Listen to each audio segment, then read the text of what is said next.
ဒေါက်တာရေအသားရည်တင်းရင်ကျင်တယ်ဒါပေမဲ့ဘယ် treatment ကိုရွေးရမှန်းမသိဘူးဆိုလို့ရှိရင်ဒီဗီဒီယိုလေးကိုအဆုံးထိကြည့်လိုက်နော်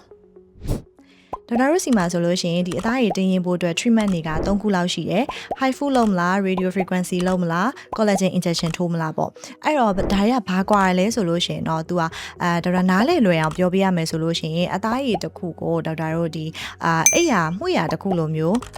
မြင်အောင်ကြည့်လိုက်ပေါ့နော်အဲ့မှာဆိုလို့ရှိရင်အိယာခင်းရှိတယ်ပြီးလို့ရှိရင်အလဲကမှုရရှိတယ်ပြီးလို့ရှိရင်ဒီကတင်ဘောင်ရှိရပေါ့နော်အိယာရဲ့ဘောင်ရှိရအဲ့တော့အဲ့ဒီမှာပထမဆုံးတစ်ခုပြောရမယ်ဆိုရင် high food ပေါ့ high food ကကြတော့ဒေါက်တာတို့ရဲ့ဒီအိယာဘောင်ကတင်ဘောင်ကိုပြန်ပြီးတော့မှကောင်းအောင်တင်းအောင်လုပ်လိုက်တဲ့အတွက် तू ကအောက်ကနေပို့ပြီးတော့မှ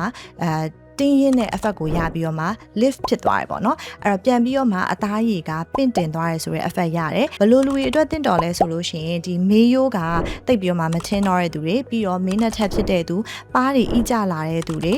ပြီးတော့ကိုကအဲ့လိုပေါ့နော်နေရာတစ်ခုကိုပို့ပြီးတော့မှထင်ကျင်တယ်ဆိုတဲ့သူ contouring လုပ်ချင်တဲ့သူတွေအတွက်ဆိုလို့ရှိရင်တော့ high food ကပို့ပြီးတော့မှတင့်တော်တယ်နောက်ဒုတိယတစ်ခု radio frequency ကကြတော့ तू ကကြတော့ heat energy နဲ့သုံးတာအပူနဲ့ပြန်ပြီးတော့မှအသားရည်ကိုကြစ်အောင်လုပ်တာအဲ့ဒါကကြတော့ဒေါက်တာဘာနဲ့သွားတူလဲဆိုတော့အပေါ်ကအိယာခင်းကိုတင်းအောင်လုပ်လိုက်တာနဲ့တူတယ်အဲ့အိယာခင်းလေးကိုပြန်ပြီးတော့တင်းလိုက်တဲ့အခါမှာ तू က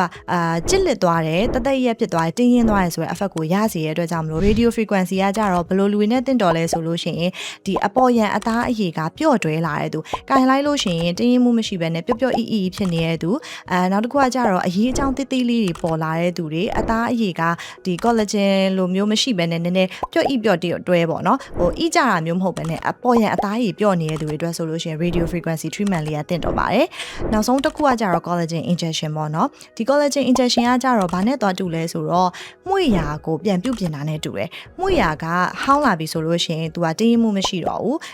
ပေါ့နော်ဟိုတချို့နေရာတွေဆိုလို့ရှိရင်ခြိုင်နေရရော့နေရဒါမျိုးတွေဖြစ်နေတယ်အဲ့ဒါကို collagen injection ထိုးပေးလိုက်ခြင်းကဘာနဲ့သွားတူလဲဆိုတော့အထဲမှာလိုအပ်တဲ့ဒီpore တွေ foam တွေပေါ့နော်အဲ separate တွေကိုသွားပြင်လိုက်တာနဲ့တူတယ်အဲ့လိုမျိုးလုပ်လိုက်ခြင်းအပြင်ဒီမှုရာလေးကပြန်ပြီးတော့တင်းရင်ပြီးတော့မှအသားရည်ကကောင်းမွန်သွားရဲဆိုတဲ့ပုံစံမျိုးပေါ့နော်သဘောတရားဒါနားလဲလွယ်အောင်လို့ဒေါက်တာရှင်းပြပေးရပါတော့ဒီအသားရည်မှာဆိုလို့ရှိရင်လည်းအဲ့လိုပဲဒေါက်တာတို့ကကိုယ့်ရဲ့